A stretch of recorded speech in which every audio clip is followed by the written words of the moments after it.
22শে মে 2026 তারিখে প্রায় বান্দিকুই দৌসা জেলায় দুটি কন্টেইনার ধরা পড়েছে, যেখানে ছালাওয়ারের দল রয়েছে।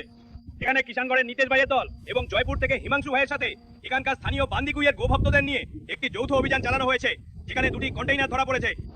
ইউপি পাসিক 5412 ও 5252 এই দুটি হলো এসি কুলিং কন্টেইনার। আপনারা নিজের চোখেই দেখুন, এগুলোর ভেতর গোমাংস ভর্তি।